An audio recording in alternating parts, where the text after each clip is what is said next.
no sé, lo que sea, de micro.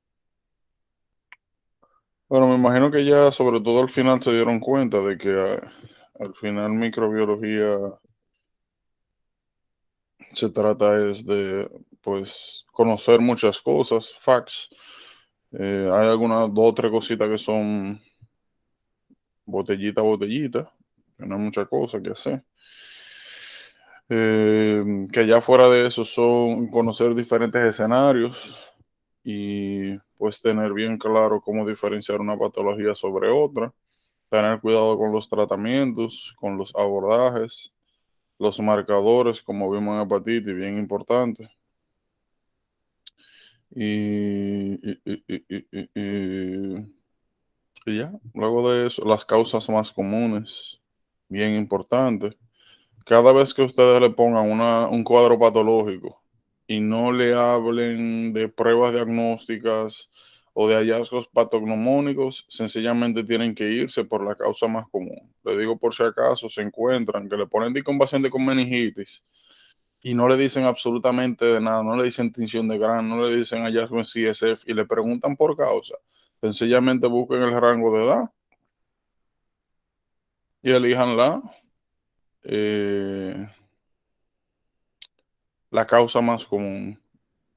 Tienen que recordar que aparte, sobre todo en meningitis, aparte del rango de edad, el, ¿cómo se llama esto? El escenario es importante. Recordar cada vez que ustedes vean agrupaciones de gente, militares, college, gente pegada, no hay seria meningitis, por si acaso. Y así. Luego de eso no deberían tener problemas mayores.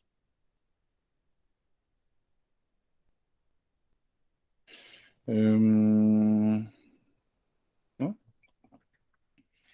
Eso es lo que le puedo decir. Pero nada.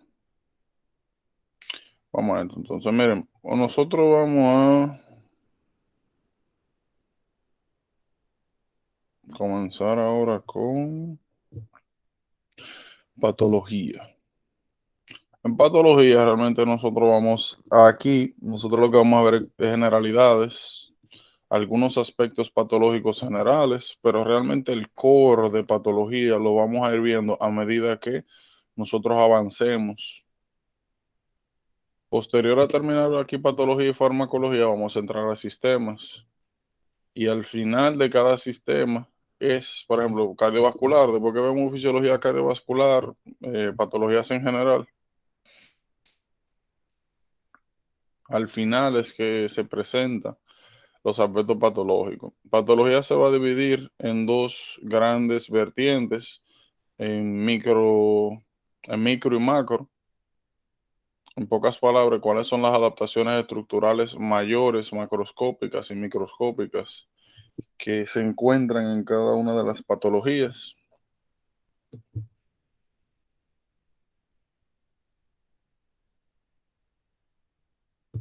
Ya de eso se trata. Y, y más que nada adaptaciones. Importante cuando nosotros estemos hablando de patología, tratar de como de cogerle la lógica detrás a lo que está sucediendo, porque nuevamente de aquí en adelante, sobre todo cuando entremos al sistema, lo que vamos a ver son diferentes estados patológicos donde sencillamente por saber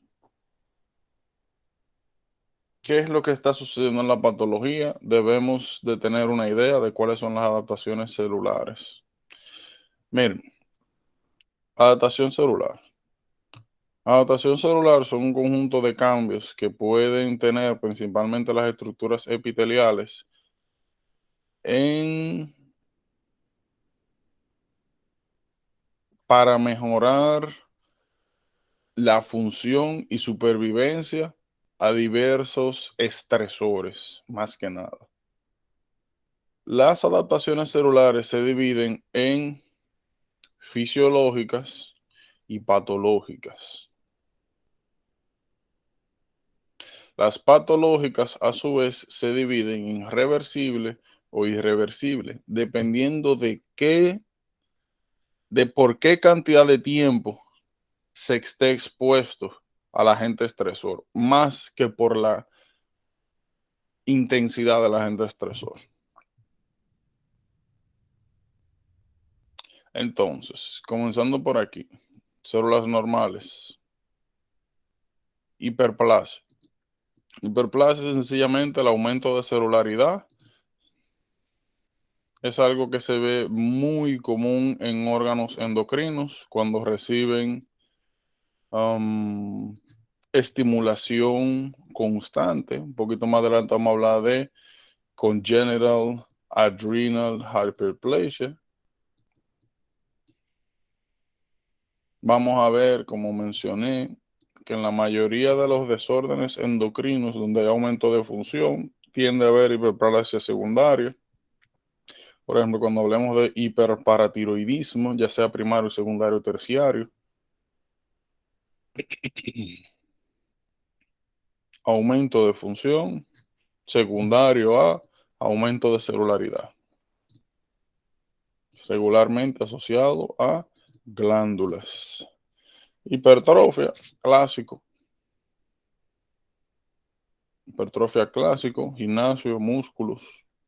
Es un aumento de la cantidad de proteínas estructurales, es un aumento del tamaño de las células. Hiperplasia, aumento del número de células. Hipertrofia, aumento del tamaño, aumento de la cantidad de proteínas estructurales. Sencillo como es. Atrofia. Fíjense, estas dos adaptaciones son por aumento de demanda, aumento de función. Por otro lado, tenemos atrofia, que es todo lo contrario. Atrofia es pérdida de proteínas estructurales de tamaño celular y eventualmente también de cantidad de células. Al igual que como las adaptaciones patológicas, atrofia es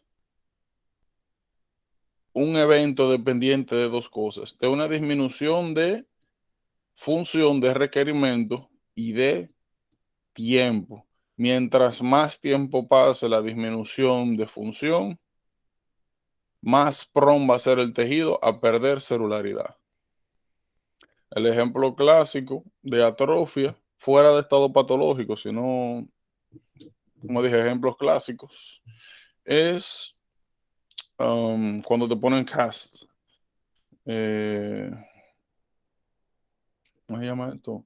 Yeso. Cuando tú duras tiempo prolongado con un yeso, dejas de utilizar ese grupo de fibras musculares. Tiempo después, cuando te quitan el yeso, 2 o 3 semanas después, la relación que existe entre el pie, el músculo que estaba encerrado en el cast inmóvil, es menor la densidad muscular que en el que no tenía cast. Atrofia. Lo bueno de atrofia es que regularmente con terapia, con estimulación funcional, por lo regular,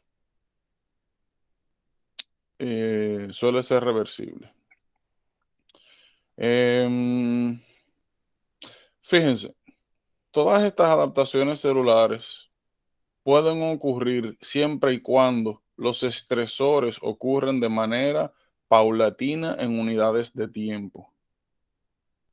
O sea, son cambios que se dan siempre y cuando el grupo celular al que se exponga al estresor ocurra de manera de a poco. Si el estrés que se recibe sobre las células es exagerado o de manera brusca, regularmente no hay, estos son cambios que llevan tiempo. Si no se puede llevar a cabo la adaptación celular, sencillamente se lleva necrosis. Necrosis o apoptosis, dependiendo del tipo de estímulo, qué tan nocivo sea. Por otro lado, esas son las adaptaciones nuevamente fisiológicas, las clásicas fisiológicas. Por otro lado, tenemos las patológicas. Miren lo que pasa aquí. Como mencionamos, lo vamos a dividir en reversible e irreversible. Displasia. Displasia, como ustedes ven acá, es un cambio en la arquitectura, en la morfología total en relación al epitelio original. Hay cambio de morfología, hay alteraciones nucleares, completo. Metaplasia es, en pocas palabras, usted tomar un epitelio y cambiarlo por otro en respuesta a un agente estresor. El ejemplo clásico es esófago de Barrett. Cuando usted tiene reflujo gastroesofágico, normalmente el epitelio esofágico se supone que tiene que ser un epitelio plano estratificado, no queratinizado. Este es el epitelio normal del esófago. Ahora, cuando nosotros tenemos reflujo, o sea que ácido gástrico, que el esfínter esofágico inferior es incompetente o se mantiene relajado por largos periodos de tiempo, o sea, no funciona como un esfínter, y de manera crónica el pH ácido sube y baña a la parte inferior del esófago, con el tiempo este epitelio plano estratificado no queratinizado sufre un proceso metaplásico para adaptarse a manejar ese pH. Y ese epitelio cambia del propio a un epitelio gástrico, que sí tiene las capacidades de, ¿cómo se llama esto? Que sí tiene la capacidad de soportar, aguantar, de manejar pHs ácidos. Entonces, en pocas palabras, donde nosotros deberíamos tener el epitelio clásico esofágico, ahora tenemos un gástrico. Eso es lo que se llama esófago de Barrett. Sencillamente son adaptaciones frente a estresores de manera crónica, donde un grupo celular se transforma en otro tipo de epitelio. Sencillo como eso. Otro ejemplo que nosotros vimos fue el de vitamin A. ¿Qué tenía que ver vitamin A con metaplasia? ¿Alguien recuerda?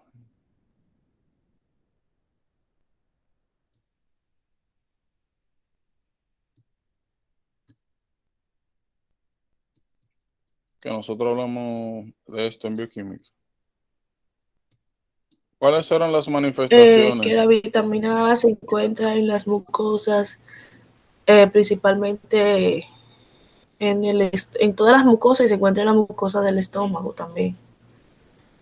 Eso. Ok, pero ¿cuál era la función que tenían los epitelios vitamin A? ¿Qué era lo que hacía? O si quieren lo ponemos de otra. Para Ajá. que evitaba o sea, el cambio de celularidad y evitaba también el espasmo metaplasia, ¿no? Era. Metaplasia escamosa. Habíamos dicho que vitamin A tenía dentro de todas sus funciones, aparte de función visual, prevenía la metaplasia escamosa.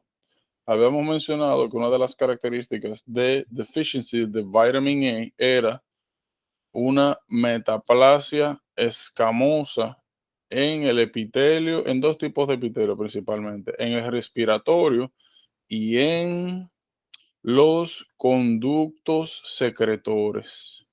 Normalmente el epitelio respiratorio se supone que tiene que ser, a ver si me sale, pseudoestratificado con células caliciformes y cilios. Se supone que así es que tiene que ser el epitelio respiratorio. Si usted tiene vitamin A deficiency, ese epitelio se transforma en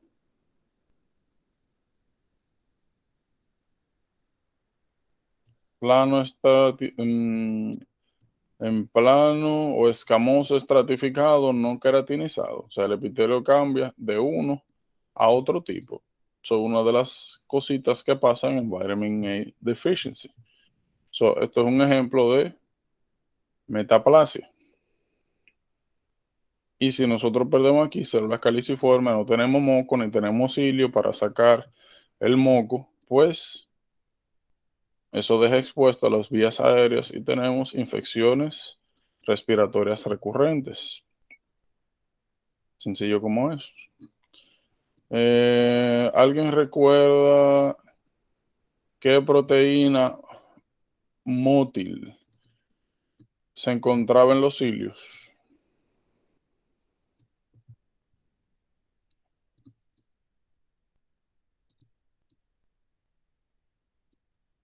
¿Mm?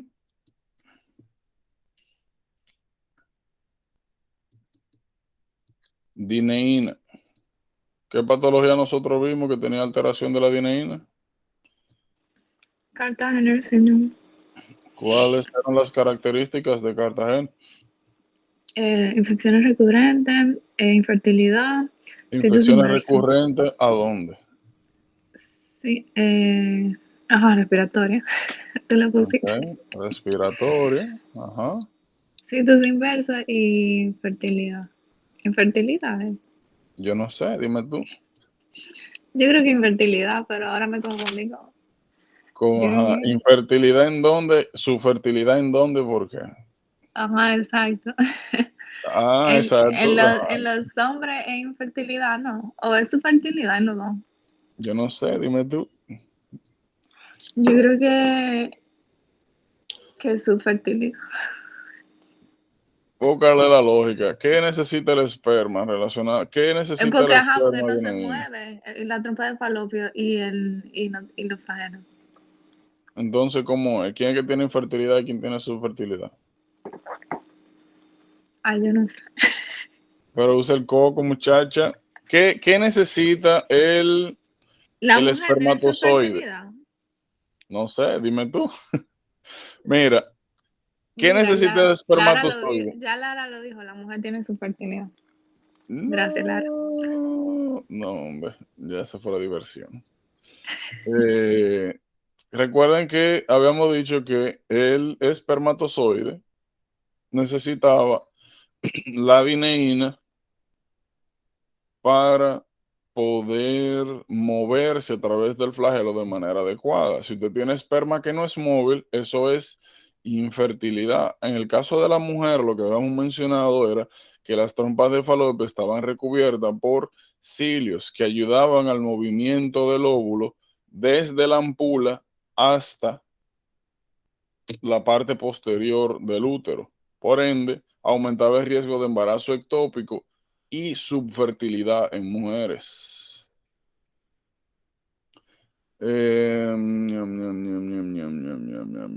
¿Cuál era la función básica de la dineína en el sistema nervioso central? O sea, ¿qué era lo que hacía eso en el sistema nervioso central? Dineína. El transporte anterógrado que Retrógrado. retrógrado. Recuerda, Que dineína de dame para adentro, quinesina para afuera. Son ok, retrógrado, ya. anterógrado.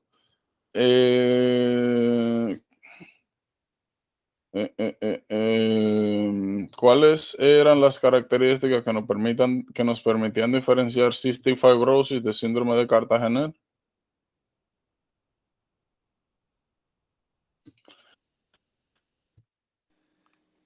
Porque, o sea, cystic fibrosis, tú lo que tienes es como una secreción espesa y, y entonces el Cartagena lo que tú tienes es que tú no mueves bien, o sea, no puedes mover bien los cilios. Manifestaciones. Ah, ok. Ujú. Perdón, no quiero participar. ¿Cómo? No escuché bien. ¿Qué? ¿Qué? Cystic fibrosis. ¿Cuáles eran las características generales de cystic fibrosis?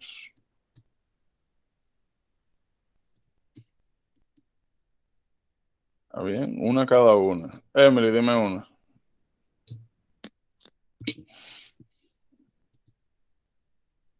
Fibrosis quística. Habíamos dicho infecciones Que son, recurrentes respiratorias, ¿verdad? son Igualito de susceptibles a... No, mentira, no sé. Ujú. Infecciones recurrentes respiratorias, cystic fibrosis, habíamos mencionado, insuficiencia pancreática. Ah, sí, esteatorrea. Porque ¿Qué tienen más? disminución de la absorción de la liposoluble, de la vitamina liposoluble. Entonces tienen Des- esteatorrea. desarrollan deficiencias secundarias liposolubles, ¿ok? En los hombres había infertilidad y en las mujeres subfertilidad. Ahora, ¿cuál era la causa de infertilidad en los hombres cystic fibrosis? Que era muy, muy espeso, entonces no le permitía como el No, moverse bien. no. Por absceso, ¿eso se dice? Por falta del vaso deferente. Y, Ausencia o agenesia de los vasos deferentes. Recuerden que aquí no tiene que ver per se con cystic fibrosis per se, sino que la gran mayoría no desarrolla el conducto que conecta las vesículas seminales con el epidídimo. So, producen esperma normal, pero no existe la conexión para sacarlo en el proceso de eyaculación, pero tu esperma es normal, a diferencia de Cartagener, donde es inmóvil. Y su fertilidad en mujer, ¿por qué? por amenorrea. Porque No.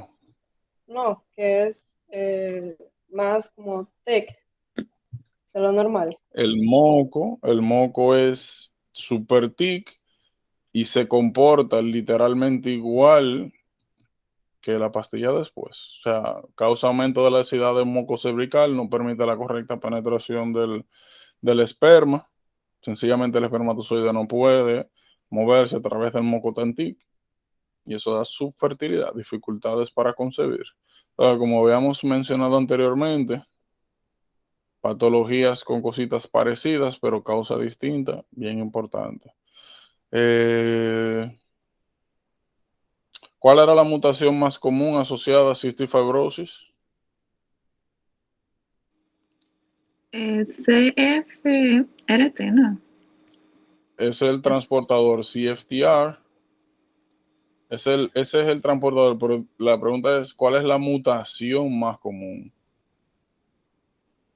Por ejemplo, tú tienes un paciente, te ponen ahí a alguien de que mira que te tiene fibrosis quística. ¿Cómo tú confirmas el diagnóstico? De manera clínica y genética. O sea, en el cromosoma 7. Eso Ajá, que está ¿qué mal. buscamos ahí? La, el PHE 508, la selection de ese, ¿no? Normalmente, ¿para qué codifica esa posición? La 508, fenilalanina. Eso, sí. Esa es la mutación más común. Se lo pregunto porque se lo van a preguntar eventualmente. ¿Cuál era la prueba clínica que utilizábamos en cystic fibrosis? No me acuerdo el nombre, pero es con algo del sudor y el cloro, ¿no es? Algo así. El chloride sweat test. Se utilizaba pilocarpina para ocasionar sudor y se medía la concentración de cloro en el sudor, que se supone debería estar elevada porque CFTR, en el caso de la glándula sudorípara, lo que hace es mover el cloro hacia adentro. Y como no está,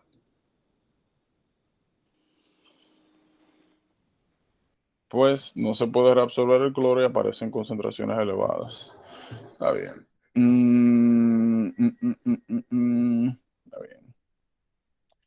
Está bien, está bien, está bien. Está bien. Pues sí. Entonces, ¿qué cuidado tienen que tener aquí con estas dos adaptaciones? Nuevamente, que si no se resuelven y se cronifican, aumentan el riesgo de desarrollar neoplasias.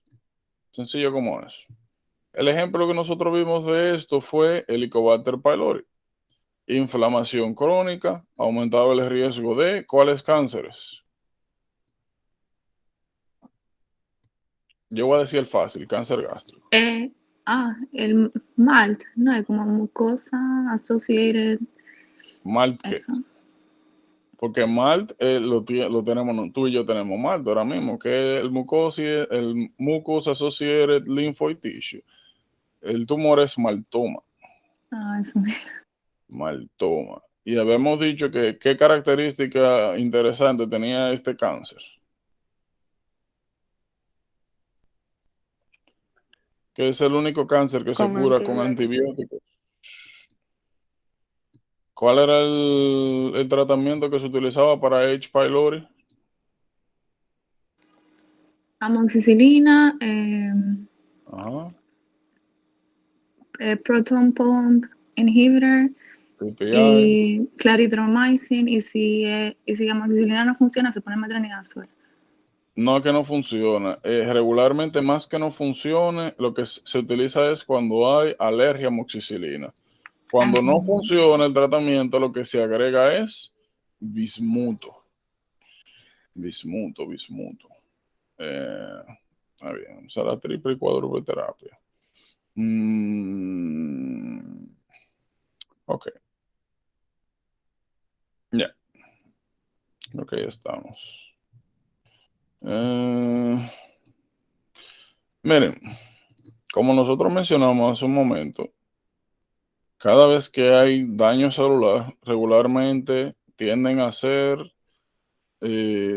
estresores exagerados de manera directa o cuando por alguna razón las adaptaciones... Un momentito, ¿qué es esto?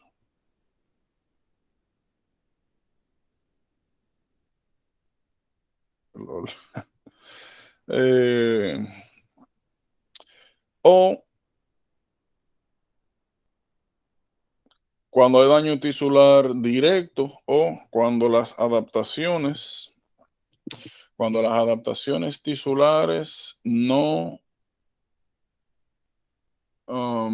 permiten, bueno, vamos a ponerlo así, tú tienes estresores y como mencionamos, si el estresor tiene un impacto muy elevado o si se presenta de manera súbita y no paulatina, tú puedes desarrollar daño celular.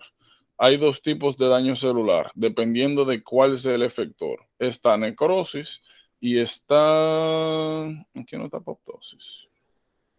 No, solamente necrosis. Bueno, hay dos tipos de manera de destruir una célula. Está necrosis y está apoptosis. ¿Dónde está apoptosis?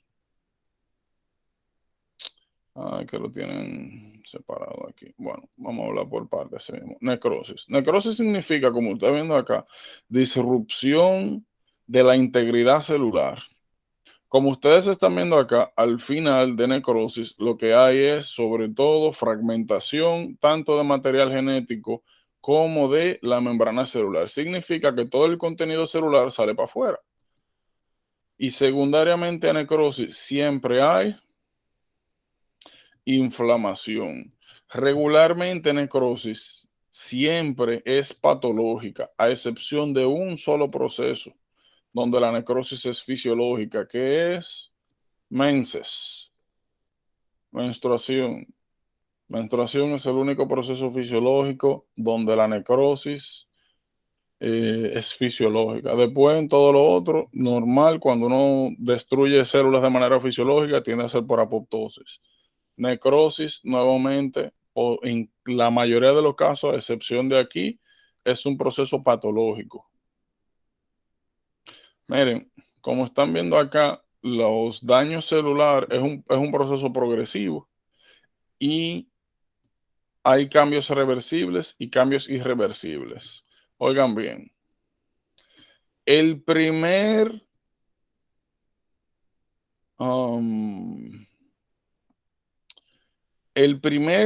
cambio que indica daño celular es swelling celular, edema celular. Mientras la célula solamente esté inflamada, eso es un buen indicador de reversibilidad.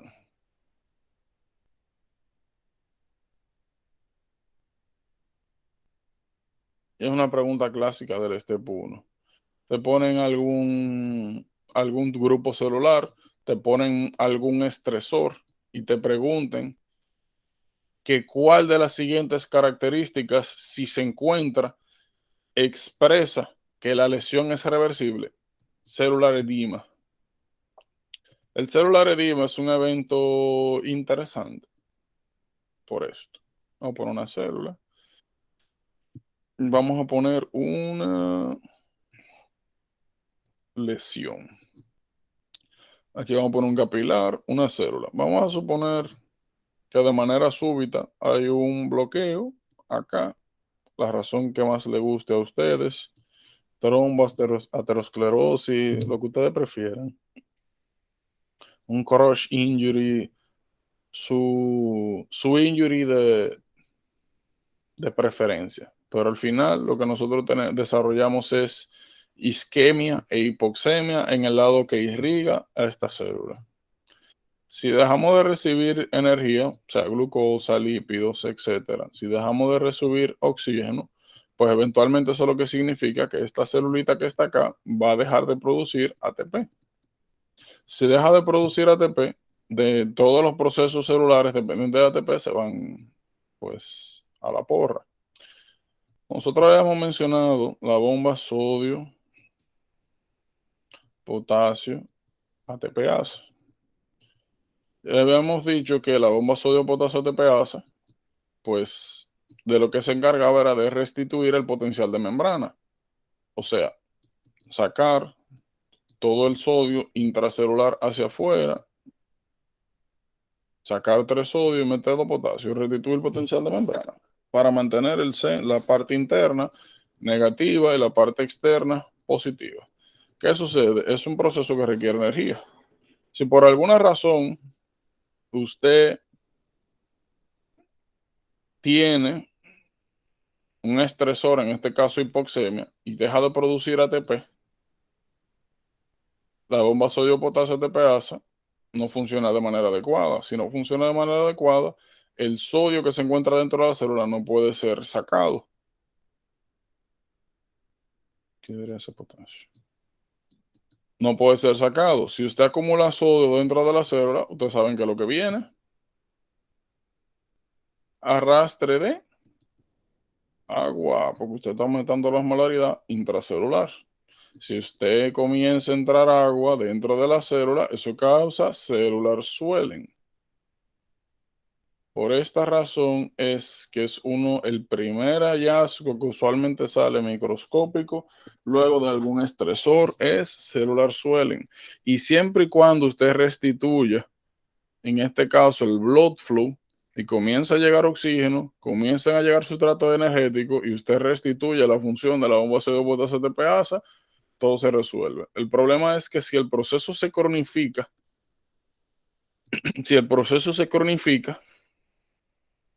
pues avanza necrosis.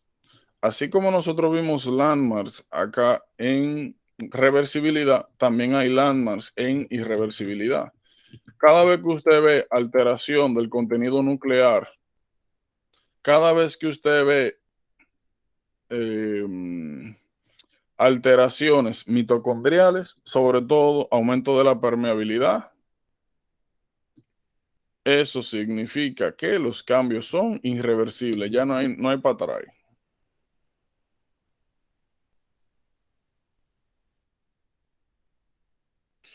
Sencillo como eso. Sencillo y simple como eso.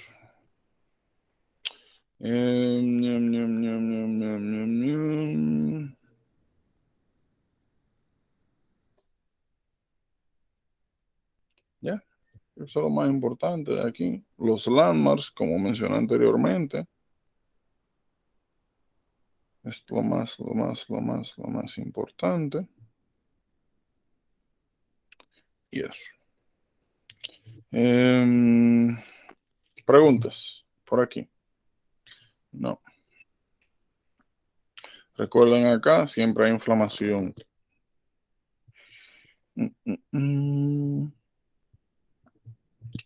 Seguimos entonces. Así, miren acá.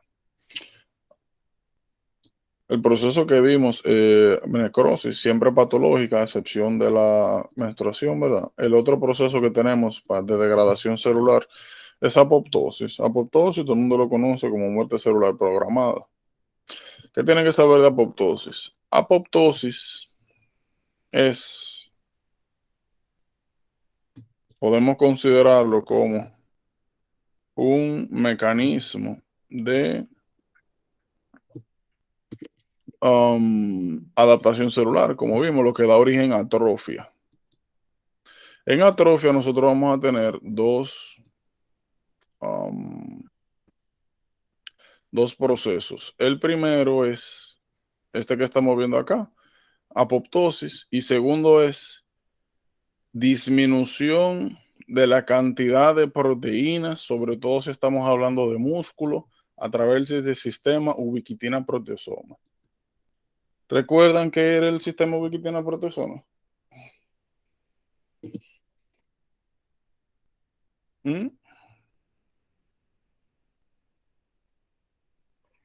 Esa no era cuando una proteína se le pegaba, ay, no me acuerdo.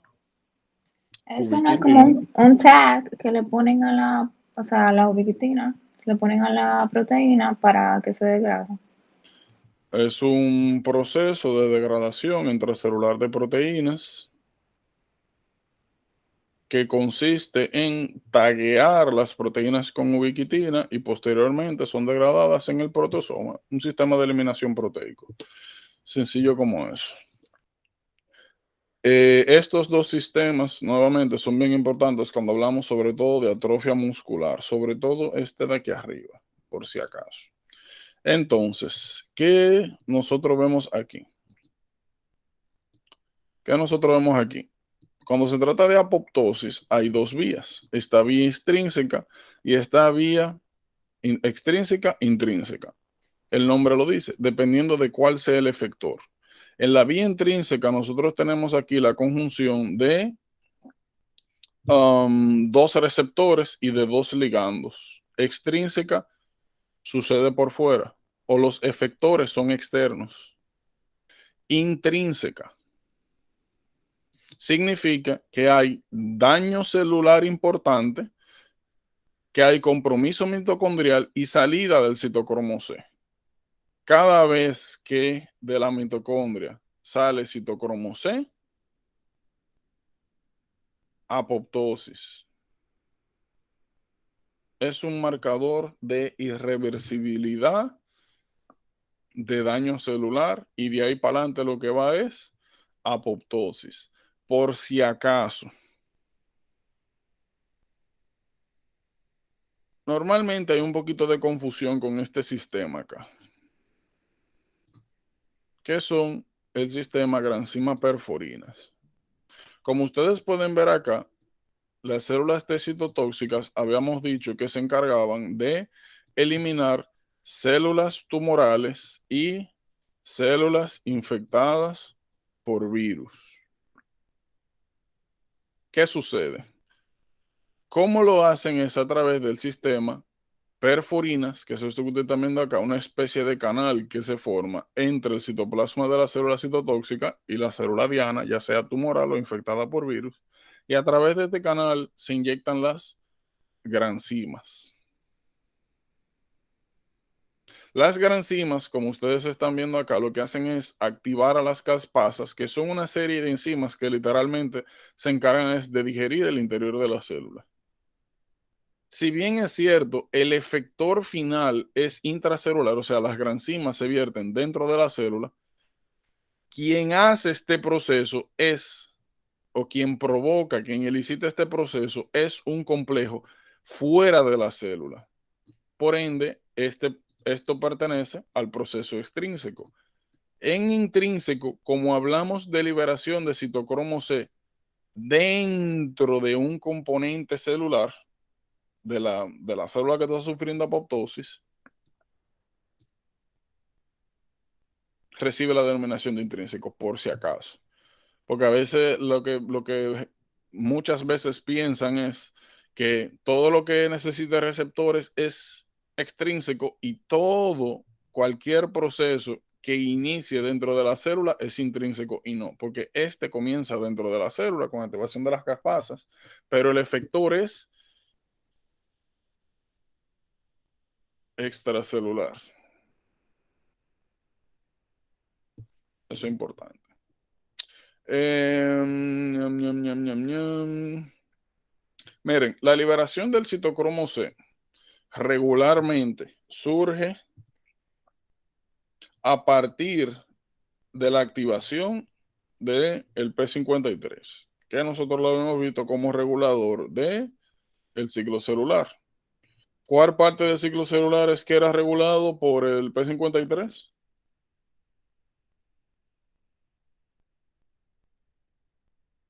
O sea, el paso de qué parte del ciclo a qué otra parte, ¿recuerdan? ¿Y en compañía de quién?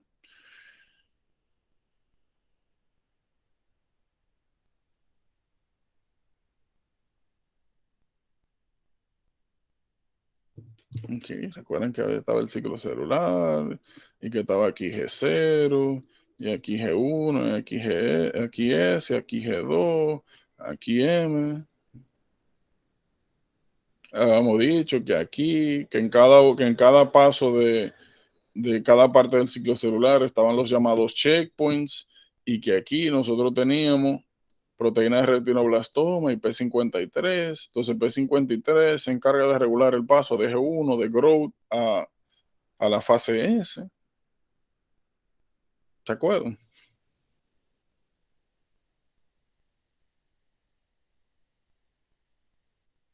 Entonces, esencialmente lo que estamos viendo acá es uno de los mecanismos que tiene el P53 para eh, pues promover apoptosis luego de que se encuentra algún tipo de mutación importante cuando se intenta pasar de G1 a S. ¿Alguien recuerda qué proceso de interés nuclear pasaba en la fase S para nosotros? Proceso nuclear, o sea, proceso de DNA, referente a DNA. La replicación del DNA. Replicación del DNA. ¿Alguien recuerda cuáles eran las proteínas que se encargaban de hacer checkpoint de fase S a G2?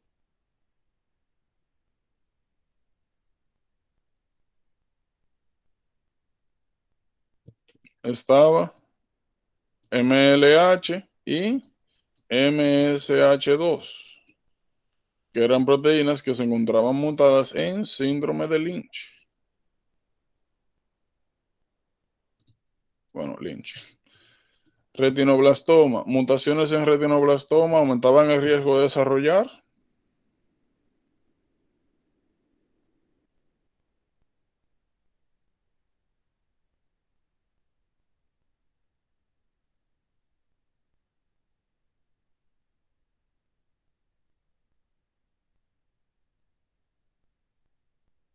¿Cuáles cánceres? Hello. A ver, yo voy a decir el más difícil. Bueno, el más raro, que no hemos visto absolutamente nada. Osteosarcoma. Y la otra era, le voy a dar un hint, leucocoria.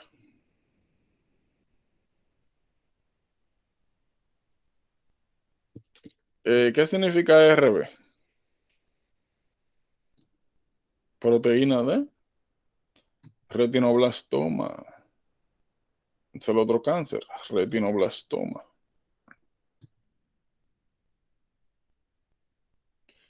Retinoblastoma. A ver. Entonces, ¿qué a ustedes? Bueno, TNF, nosotros lo vamos a ver ahora como marcador inflamatorio. Vamos a ver también los receptores Fas ligand. ¿Qué me interesa que sepan acá? La conjunción de los receptores con sus ligandos de factor de necrosis tumoral alfa y Fast ligand en conjunto a lo que se llama el receptor de la muerte. ¿Qué me interesa que sepan? Las caspasas, como habíamos mencionado, se encargaban de digerir los elementos celulares. Ahora, a diferencia de necrosis, donde se dañaba todo el material interno celular y también la membrana, y eventualmente salían estos debris afuera que causaban inflamación, aquí, como ven, es un proceso controlado, donde luego de la destrucción del material interno celular, todos los remanentes,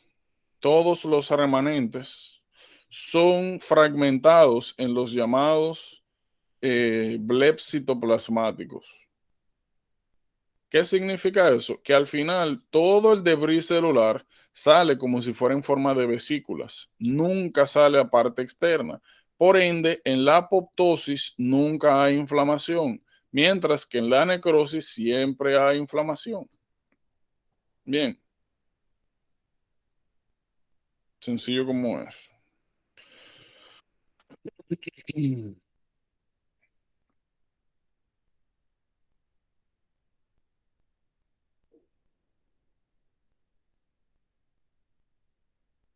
Miren, aquí hay más, pero aquí hay dos sets de proteínas. Están las BAC y BCL2. ¿Qué tienen que saber? Normalmente hay un antagonismo entre proteínas que son antiapoptóticas y proteínas que son proapoptóticas. Lo que nosotros estamos viendo acá es que cuando se detecta algún tipo de daño importante, sobre todo a nivel del material genético, la P53 promueve a las proteínas que son proapoptóticas. Estas proteínas de lo que se encargan es de crear poros en la membrana mitocondrial interna. El citocromo C está dentro, aquí en la matriz mitocondrial. Cuando hay un aumento de las proteínas proapoptóticas en relación a las antiapoptóticas, se crean poros en la membrana mitocondrial interna, se libera el citocromo C y eso sirve como iniciador, inductor de las caspasas, que ya ustedes saben lo que hacen.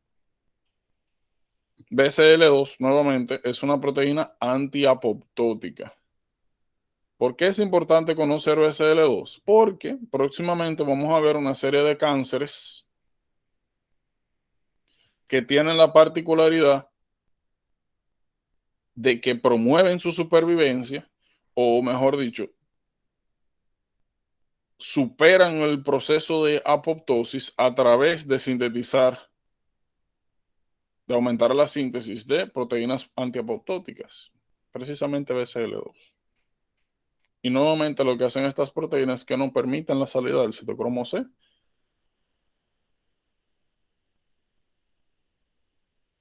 de la matriz mitocondrial.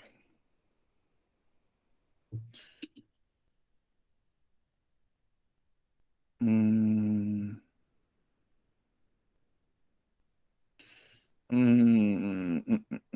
Vamos, todo bien. Controlado, no hay inflamación. Y lo que ven aquí es que al final los blebs, las vesículas con el debris celular, son eliminados por principalmente macrófagos. Aquí participan macrófagos neutrófilos porque es un proceso inflamatorio. Aquí solamente macrófagos. Importante.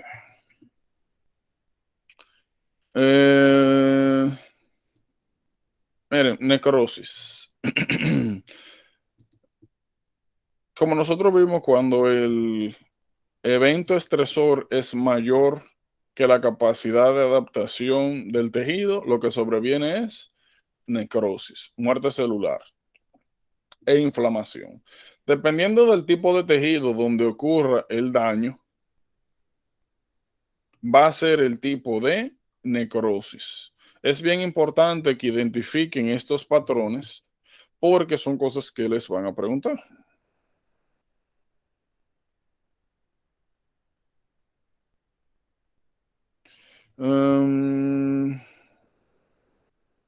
¿Qué otra cosa es importante? Que más o menos tengan una idea de la razón por la cual diferentes tejidos tienen diferentes tipos de necrosis. Por ejemplo, liquefactiva.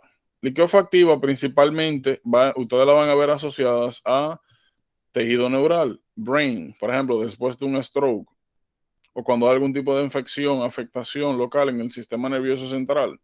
Ahora, la pregunta es, ¿por qué el brain tiene un tipo de necrosis llamado liquefactiva? Bueno, el tipo de necrosis está muy asociado a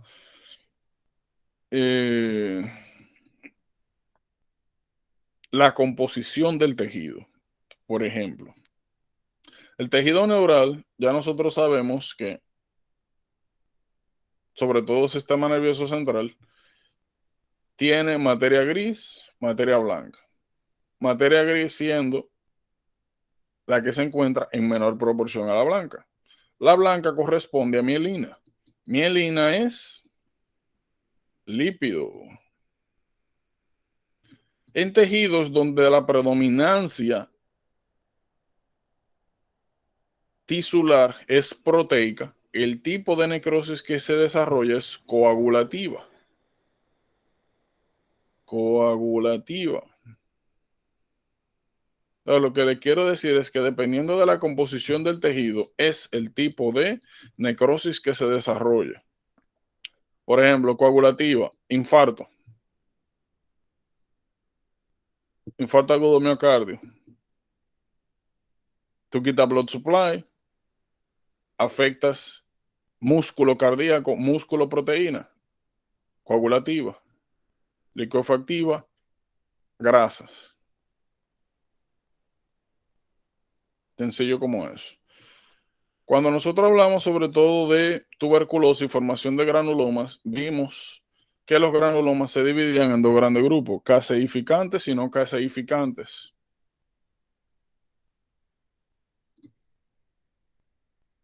Y buscamos la imagen de caseoso que aludía a queso, a esa consistencia.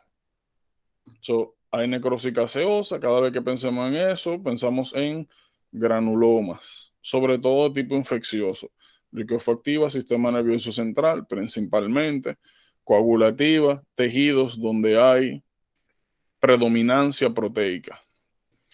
Miren, necrosis grasa. Fuera del sistema nervioso central, nosotros tenemos lo siguiente. La necrosis grasa puede ser de dos grandes tipos. Puede ser enzimática o puede ser no enzimática. El ejemplo clásico de enzimática es pancreatitis. El ejemplo clásico de no enzimática es, por ejemplo, cuando alguna mujer en el tejido mamario recibe un trauma, que posterior al trauma se desarrollan como áreas, como áreas nodulares en los senos. Lo importante que tenemos que relacionar cuando hablamos de necrosis grasa es que las grasas, cuando son combinadas con calcio, surge un proceso llamado saponificación. O sea, las grasas se convierten como en estructuras parecidas a jabón. Y eso sucede cuando usted daña el tejido circundante, causa microhemorragias y el calcio de la sangre tiene contacto con el tejido graso y nuevamente eso da origen a saponificación. Como mencioné, dependiendo del tipo de tejido, va a ser el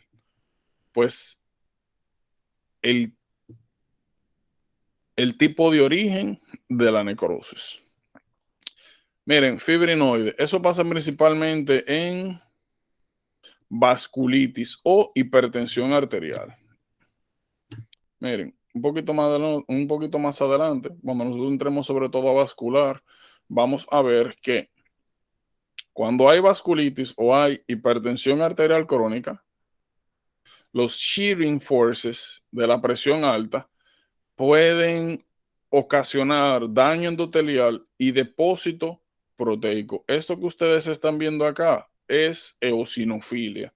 Regularmente, cuando usted ve algún tejido, o en este caso, un vaso sanguíneo que tiene una tinción principalmente eosinofílica y un aparente engrosamiento de la pared vascular, fibrinoide necrosis. Gangrena, ya ustedes saben.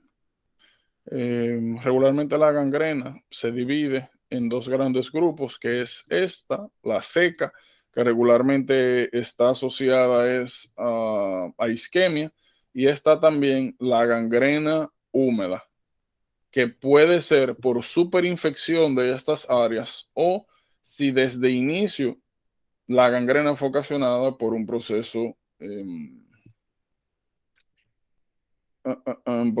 infeccioso. Déjame buscar algo. Fat necrosis.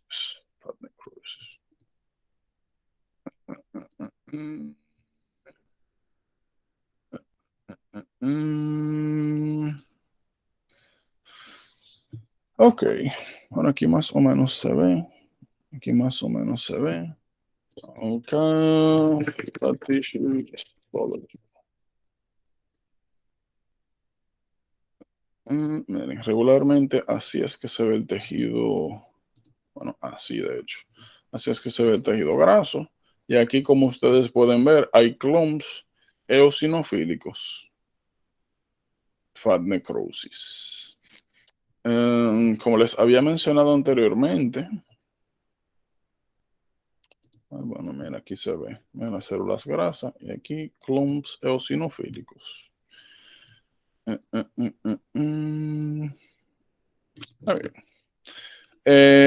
Miren, tienen que tener un pequeño cuidado cuando hablamos de infarto. Bueno, aquí lo vamos a ver, el infarto blanco. Esto se subclasifica. Pero nuevamente, esto es lo más que ustedes van a necesitar. Nuevamente, tienen que aprenderse, dependiendo del tipo de tejido y agente causal, cuáles son los diferentes patrones de necrosis. Regularmente, como van a encontrar este tipo de preguntas, va a ser sobre todo sistema nervioso central o abscesos, que le van a hablar, por ejemplo, stroke, que mira, que hace un mes que pasó tal stroke, que se tomó una muestra, se analizó o se va a analizar. ¿Qué tipo de necrosis usted esperaría? Usted tiene que pensar, sistema nervioso central, ¿de qué está compuesto? Principalmente grasa, si no hay mucho calcio disponible. Bueno, licofactiva. Están hablando de un órgano macizo, están hablando de corazón, están hablando de músculo, están hablando de tejido pulmonar. O mira, que hubo algún tipo de insulto vascular, hubo algún tipo de daño directo. Mira, entonces eso tiene que ser necrosis coagulativa. Mira, si estamos hablando de vasos sanguíneos, necrosis fibrinoide, sobre todo nuevamente si es secundaria hipertensión arterial o avasculitis, o sea, por inmunocomplejos o afectaciones autoinmunes. Como mencionamos anteriormente, mira, una mujer con historia de algún tipo de trauma, o sencillamente si es una mujer que tiene las mamas grandes, si recientemente comenzó a hacer algún tipo de ejercicio, qué sé yo, tenis, correr, y no está utilizando el tipo de brasier adecuado y que desarrolló unas nodulaciones dolorosas. Bueno, considerar por la historia, ¿verdad?, que puede haber necrosis grasa en el área. Saber de la saponificación, el proceso de saponificación.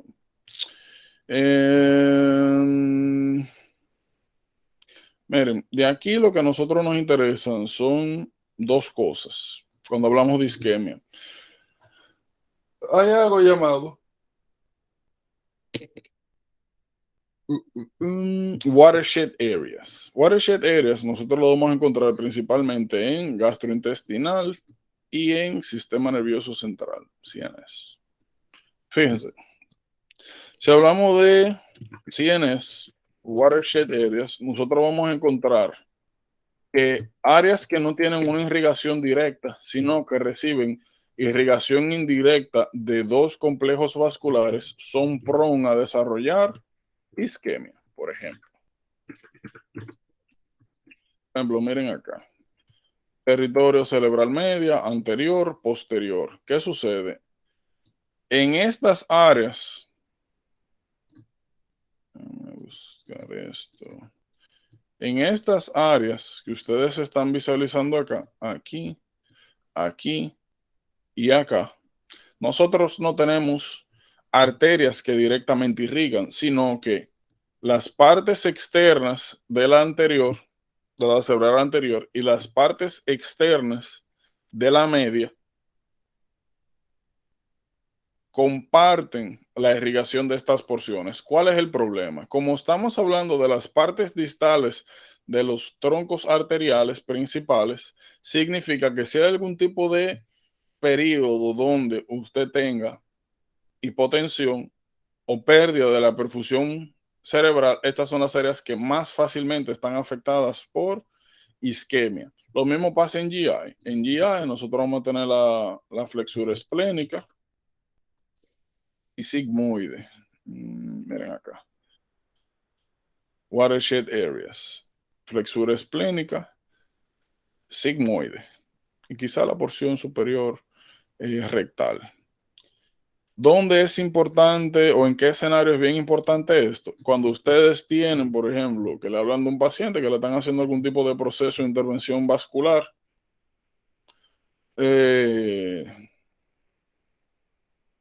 y qué sé yo, se llevan una arteria sin querer, o sencillamente el paciente ya llegó con el politraumatizado, herida de arma de fuego, llegó con hipotensión, tuvieron que transfundirlo, algo así, o fue, como le dije, una complicación de algún procedimiento cardiovascular, que le hablan de que hubo hipotensión, de que hubo que transfundirlo y que después se resolvió todo, pero que después de la cirugía estaba teniendo dolor abdominal, estaba teniendo ¿cómo se llama esto? Estaba teniendo defecaciones con sangre. Ah, pues ya usted sabe, ischemic colitis se llama. Colitis isquémica. Eso es bien importante. Luego de eso, aquí no me vuelve loco hablar de todo esto, porque a medida que nosotros avancemos y veamos cada uno de los segmentos, o sea, cada área, vamos a hablar de las consideraciones anatómicas.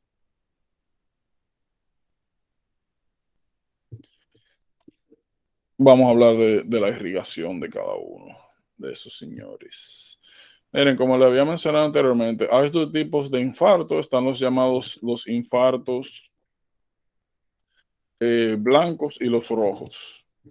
¿Qué determina que se desarrolle un infarto sobre otro? Los infartos blancos regularmente se van a desarrollar en órganos que tienen circulación terminal o un solo tipo de circulación. En órganos como en el pulmón, donde tenemos circulación dual, se van a desarrollar infartos rojos. Por ejemplo, vamos a suponer que aquí nosotros tenemos un segmento arterial de un segmento circulatorio y aquí nosotros tenemos otra vía circulatoria. Vamos a suponer que aquí solamente tenemos una.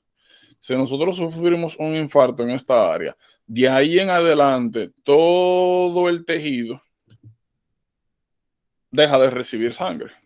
El problema con este tipo de tejidos donde hay circulación dual es que si yo aquí corto la circulación y daño el tejido alrededor, si posteriormente este lecho vascular se conectaba con otro, pues sencillamente por aquí sigue llegando sangre.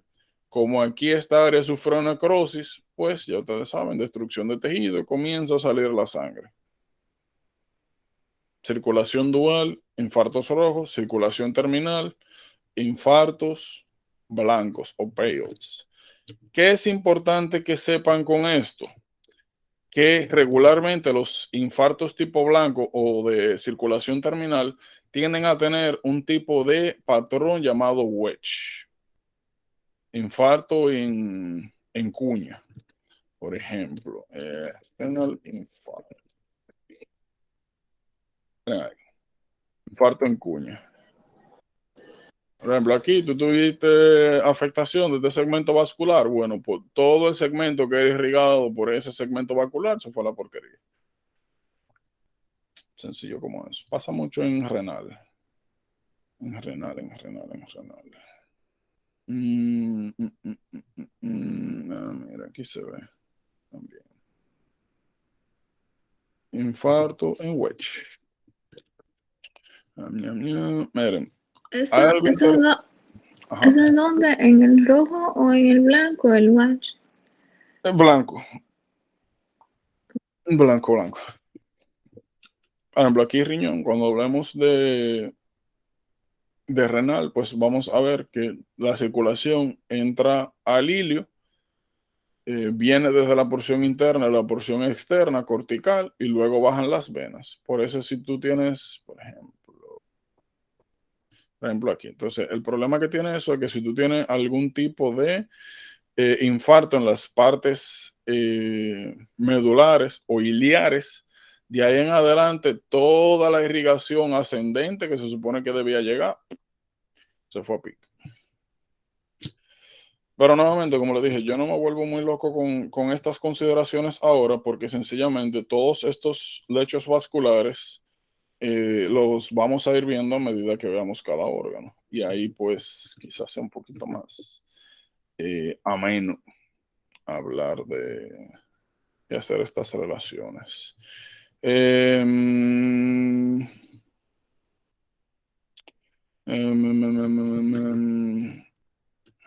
Miren, radicales libres. Nosotros hemos hablado de varias patologías donde es importante el control de radicales libres. Hablamos de deficiencia de vitamina E, glucosis phosphate dehydrogenase deficiency. Miren, hay una pregunta clásica también que es esta. El daño que regularmente está asociado a infartos viene de dos eventos. Primero, cuando usted tiene la oclusión, deja de llegar sangre, dejan de llegar sustratos energéticos, deja de llegar oxígeno. Entonces, isquemia, hipoxemia es el primer daño. ¿Qué sucede? La segunda ola de daño viene cuando usted restituye de manera brusca la circulación. Regularmente, el load de oxígeno que llega luego de usted quitar el blockage causa daño local en el área afectada por generación de radicales libres, que lamentablemente es un byproduct de utilizar oxígeno. ¿Por qué le menciono esto? Cada vez que usted vea que un tejido tiene cierto funcionamiento y luego de la reperfusión empeora de manera transitoria, no se sorprenda, daño por radicales libres. Igual es mejor que no recuperar la irrigación, pero por si acaso.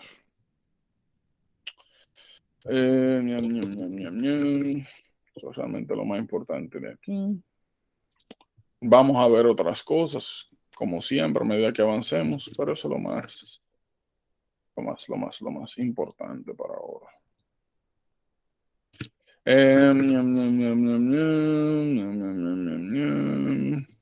Miren, aquí hay algo. Miren aquí. Hay algo que se llama, siempre se me olvida cómo se escribe, pero creo que es Fenton Reaction. Reacción de Fenton. El Fenton Reaction, eso nosotros lo vamos a ver un poquito más adelante. Fenton Reaction, que sí tiene que ver con esta generación de radicales libres. Esto sencillamente es el efecto que regularmente tienen las radiaciones ionizantes en diferentes tejidos, cuáles son los que más se ven afectados. Miren, referente a miren, cuando nosotros hablamos de replicación de los procesos que están relacionados al ciclo celular y a división celular, vimos que existían varios tipos de células dependiendo de de su relación con el ciclo celular. Y nosotros hablábamos que habían un grupo celular que recibían el nombre de células lábiles, labile cells. Y estas eran las células que constantemente estaban en proceso de multiplicarse. ¿Qué sucede? Estas células, como constantemente están en ciclos reproductivos, si en alguno de los lados reciben algún tipo de estrés, en este caso, radiación ionizante, aunque pueden ser también radicales libres, pueden generar mutaciones. Y si ya se pasaron los checkpoints por el daño que se ocasionó, sencillamente se queda ahí y se pasa a la progenie. Los grupos celulares que pertenecen a la división lábil, que constantemente están en división, por esa razón son los que más susceptibles son a mutágenos.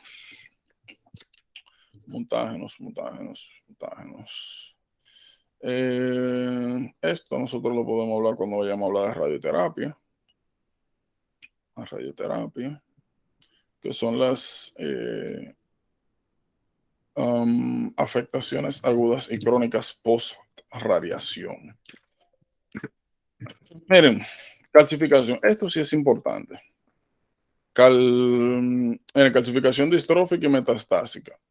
En muchas ocasiones a ustedes le van a poner casos o le van a poner slides donde se ven o le muestran o le hablan así claramente de que ha sucedido calcificación en algún órgano. ¿Cuál es el detalle? ¿Cuál es el detalle? A ustedes lo van a poner a diferenciar entre si es distrófica o metastásica. ¿Cómo usted va a saber si es distrófica o metastásica? Sencillo, usted va a considerar dos cosas. ¿Cuál es la causa y cuáles son los niveles de calcio? ¿Cuál es la calcemia? Ya, sencillo como eso. Hay patrones, ¿verdad? Regularmente tú puedes decir, mira, que si es distrófica, regularmente es local, si es metastásica, regularmente es difusa. Sí, eso ayuda. Pero regularmente lo más importante va a ser la etiología y los niveles de calcio. Sencillo como eso. ¿Qué me interesa que sepan por ahora? Como parte del aging, hay algunos órganos que van sufriendo calcificación. Por ejemplo, las arterias. En parte normal del proceso de aging, las arterias se van calcificando, se van endureciendo. Ahora, como parte normal de procesos inflamatorios, también se pueden producir calcificación secundaria. La necrosis también produce calcificación. La apoptosis también puede producir calcificación.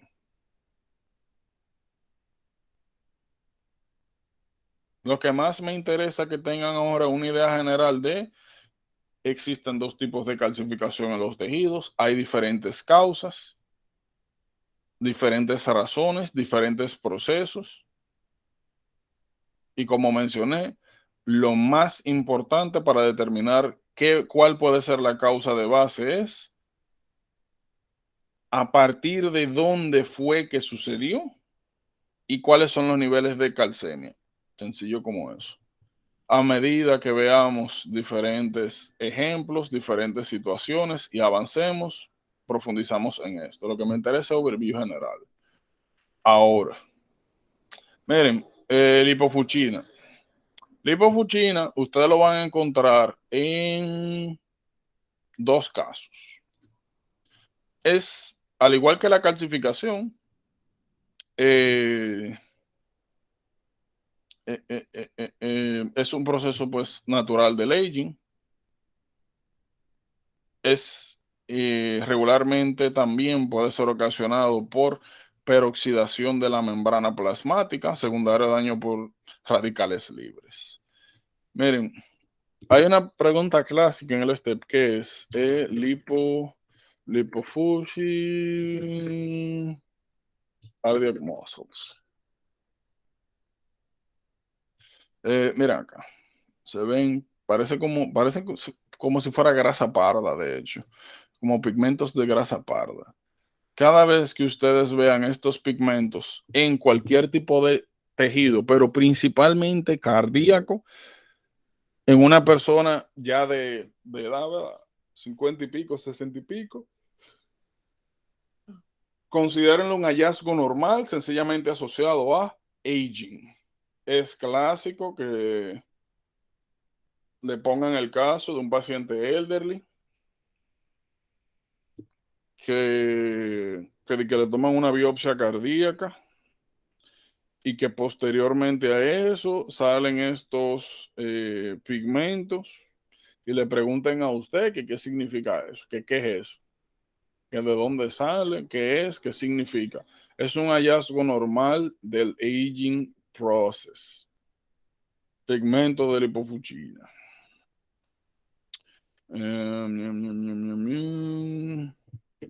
Y nuevamente representa peroxidación de la membrana.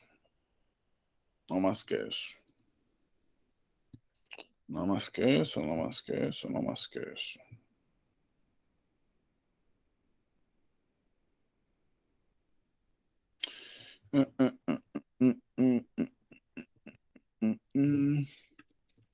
No más que eso.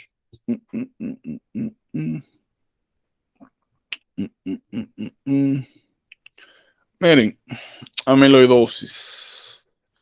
Como ustedes pueden apreciar acá, amiloidosis es un espectro de patologías. Lo que a nosotros nos interesa ahora mismo de esto, a medida que nosotros avancemos y veamos estas patologías nuevamente, vamos a ir viendo los diferentes patrones, los diferentes tipos de amiloide que se acumulan en diferentes patologías. Lo que a mí me interesa que usted conozca ahora es que amiloidosis es un espectro heterogéneo, son muchas patologías, muchas enfermedades que cursan con depósito secundario proteico en tejidos. ¿Qué me interesa que sepan? ¿Ustedes se acuerdan cuando nosotros hablamos de prion diseases? Que nosotros mencionamos las hélices alfa y mencionamos los beta sheets y dijimos que el problema con las proteínas que tienen configuración beta sheets es que nosotros no podemos eliminarlos, no tenemos enzimas para eso y que era uno de los problemas más grandes cuando embromábamos o nos enfrentábamos a enfermedades priónicas.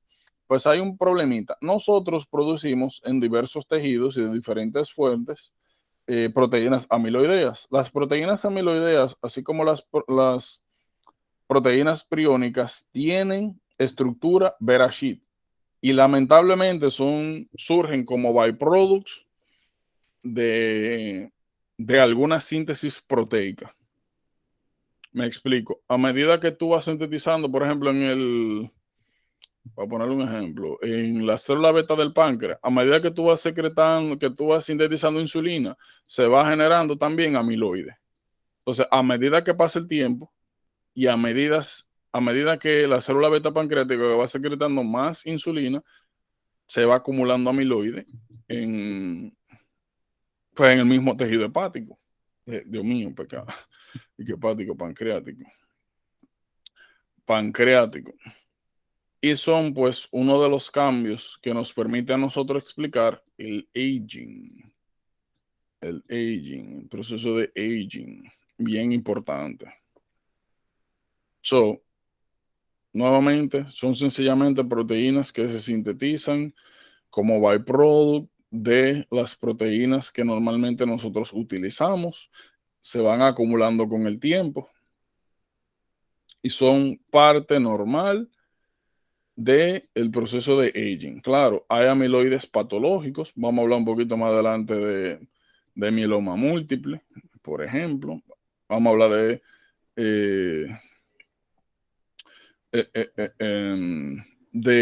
por ejemplo, enfermedades autoinmunes, lupus y compañía, que secundariamente causan depósito amiloide en diferentes tejidos. Pero nuevamente, lo que más me interesa ahora es Eso. Depósito amiloide. Y me interesa que siempre que vean esto, la llamado Apple Greenville Reference, piensen en amiloidosis. Sencillo como es. Mientras tanto, luz polarizada, tensión del Congo rojo. Nuevamente, a medida que veamos estas patologías, vamos a ir hablando de eso. Sí me interesa hacer un Hallmark porque esto no lo volvemos a ver. Miren ahí. Beta 2 microglobulina. ¿Dónde fue que vimos eso?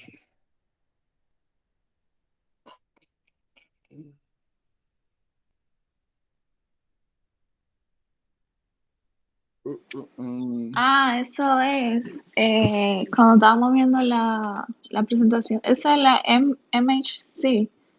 Esa es donde Los se presentan complejos mayores de histocompatibilidad. Eso mismo. Complejos mayores de compatibilidad. Cuando nosotros hablamos de los CMH, nosotros, ay Dios mío, Major Compatibility Complex. Cuando hablamos de los complejos mayores de compatibilidad, recuerden que nosotros lo dividimos en 1 y 2. Miren ahí quién está. Beta 2 microglobulina. Eso es bien importante. Bien importante, porque esto sí, como le dije, sí tenemos que discutirlo ahora porque no está más adelante. Miren, hay algo bien interesante y clásico en pacientes que reciben diálisis. En diálisis regularmente no se elimina de manera adecuada beta 2 microglobulina, por ende se acumula y se deposita en los tejidos. Y le aconsejo que noten esto. Cada vez que ustedes vean un paciente o le mencionan un paciente nefrópata, o sea, con CKD, Chronic Kidney Disease, que esté bajo diálisis y desarrolle síndrome del túnel carpiano, busque su amiloidosis en las muñecas. Clásica esa presentación, es importante.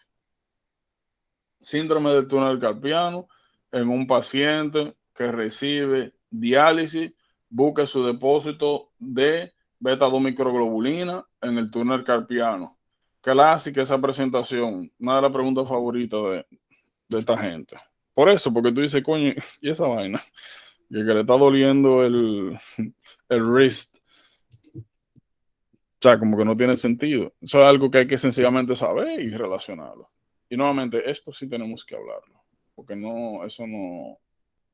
Hablamos de CKD, pero realmente diálisis no es nada de eso. O sea, por lo menos de esta parte se ve más adelante, ni en renal. Y ya, lo otro lo vamos a ir viendo a medida que avancemos.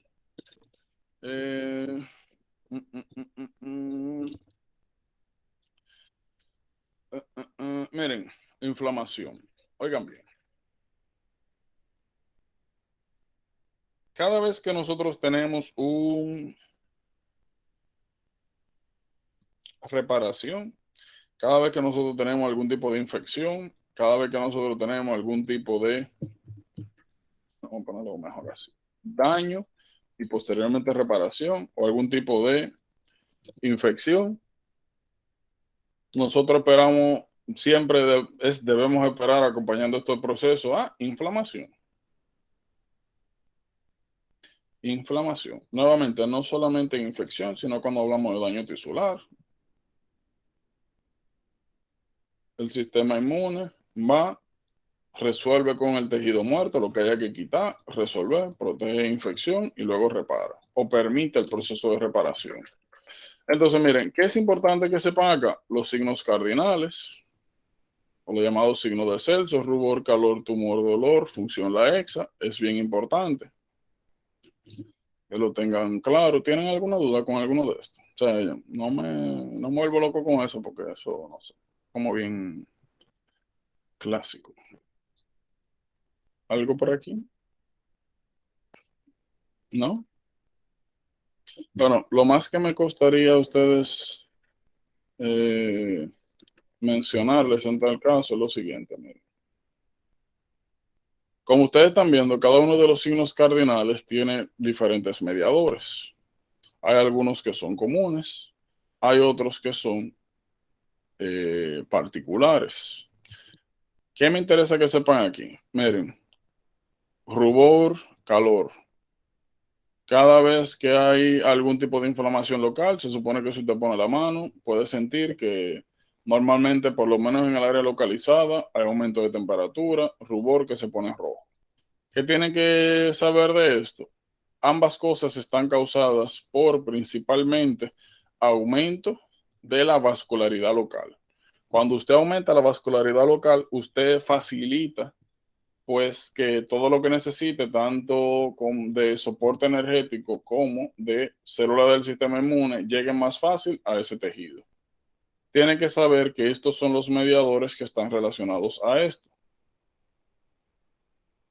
Todas estas sustancias que están viendo acá son vasodilatadoras, sencillo como eso. ¿Qué sucede? Cuando usted vasodilata, pasa esto. Miren, cuando usted vasodilata, esto es, vamos a decir que un epitelio vascular normal. Cuando usted vasodilata, usted causa esto. Usted no solamente aumenta, déjame cortar esto. Usted no solamente causa aumento del lumen vascular, sino que también usted separa el espacio que hay entre las células endoteliales vasculares. Y cuando usted aumenta el espacio entre cada uno de estas células, pues usted promueve que más líquido de lo que se encuentra acá, que más suero, se filtre. Cuando se filtra líquido, eso causa edema localizado. Y ese edema, cuando se localiza en el área de inflamación, es lo que causa el llamado tumor. Tumor, edema, el chichón. Dolor. De dolor aquí, posiblemente el más importante sea prostaglandina de 2. Por eso es, y vamos a ver un poquito más adelante, que las prostaglandinas se generan cuando las ciclooxigenasas utilizan ácido araquidónico para convertirlo en prostaglandinas. Por eso es que los NSAIDs, ibuprofen, compañía, Selecocid, los COX-2, lo llamado COX-2 selectivo, bloquean la COX, no permiten que el ácido araquidónico se convierta en prostaglandina y pues disminuyen el efector de dolor. Función la ESA, pérdida de función. Por ejemplo, si usted se dobla un dedo, se le inflama regularmente, por lo menos transitoriamente, hasta que se vaya el tumor, pierde función del área. Ya, esos son los signos de Selch, los clásicos. Miren, esto que ustedes tienen aquí son sencillamente indicadores de cuándo deben sospechar de inflamación. Esto no necesariamente habla de cuál sea la causa, sencillamente son indicadores. Miren. Esto se cae de la mata, esto se cae de la mata, esto yo creo que es, creo. De hecho, no. Iba a decir que creo, pero no. En inmuno nosotros hablamos de las proteínas de fase aguda. Dejamos claro que eran inducidos por interleuquina 6, bien importante. ¿Ustedes recuerdan algunas de las proteínas de fase aguda? Por lo menos las dos más importantes que se miden en el laboratorio. Esta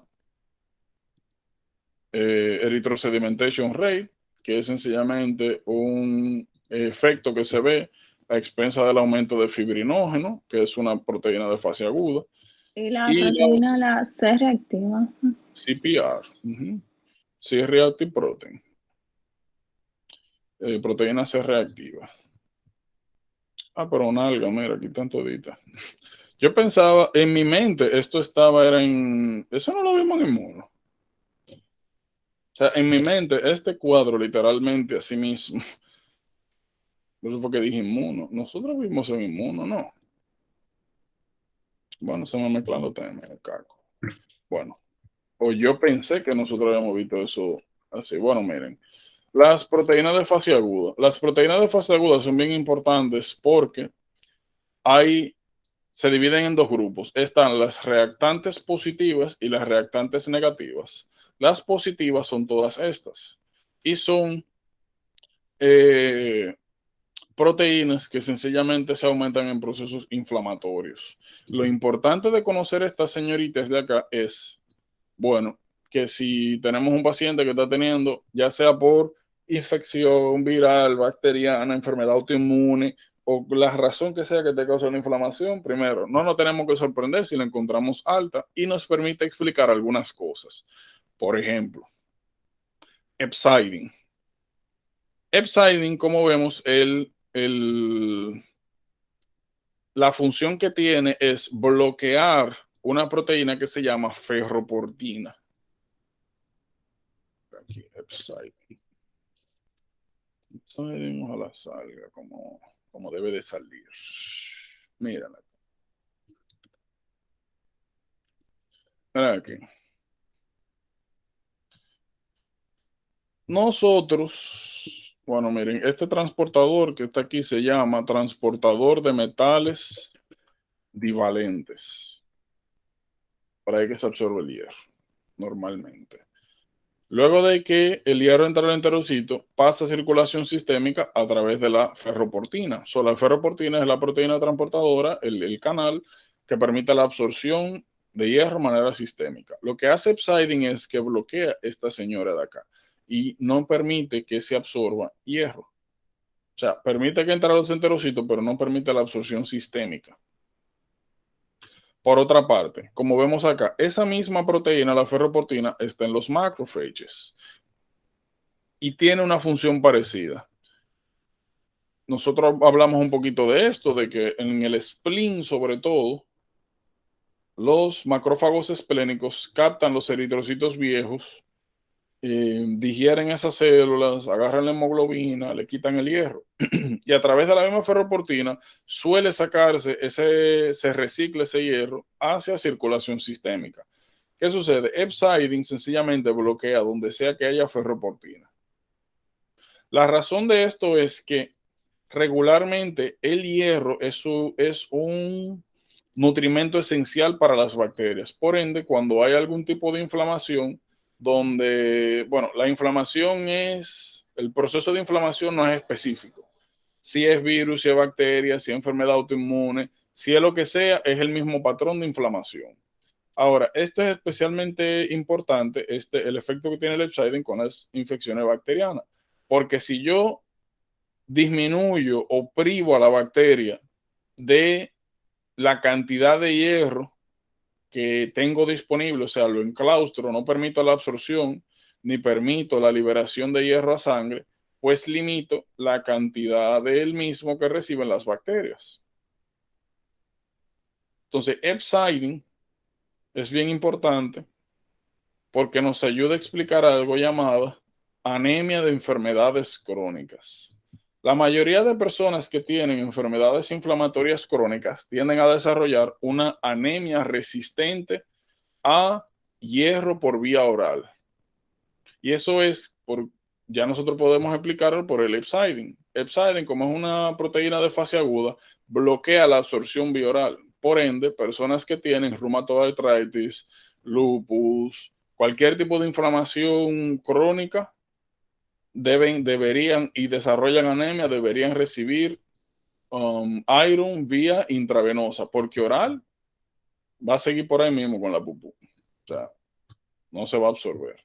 Y eso es bien importante. Cada vez que ustedes vean alguna condición que curse con inflamación crónica, espere su anemia y ya usted sabe que por el hepcidin y qué es lo que sucede alrededor de ella.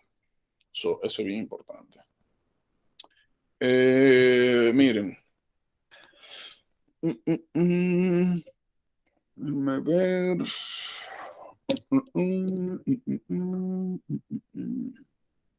A ver.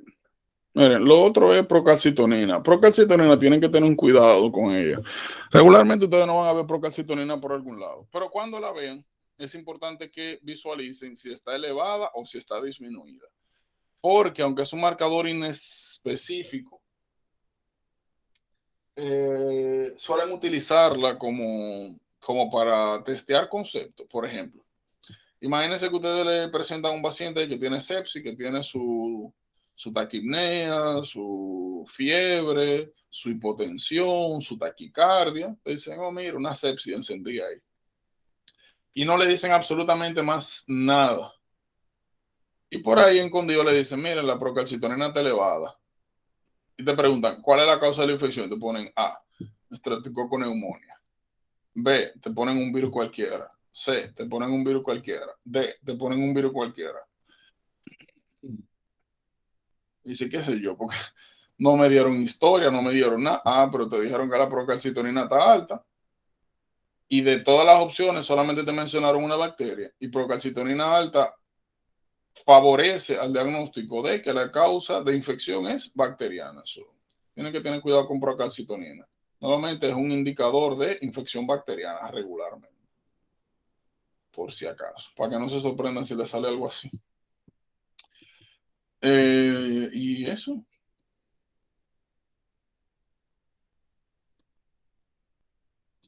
¿Tienen alguna duda o pregunta?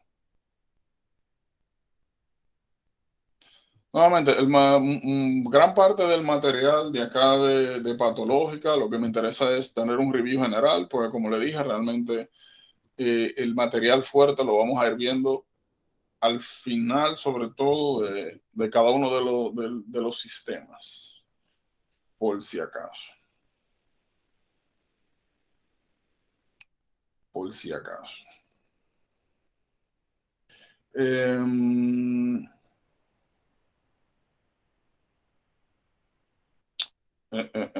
Por si acaso. ¿Alguna pregunta, duda?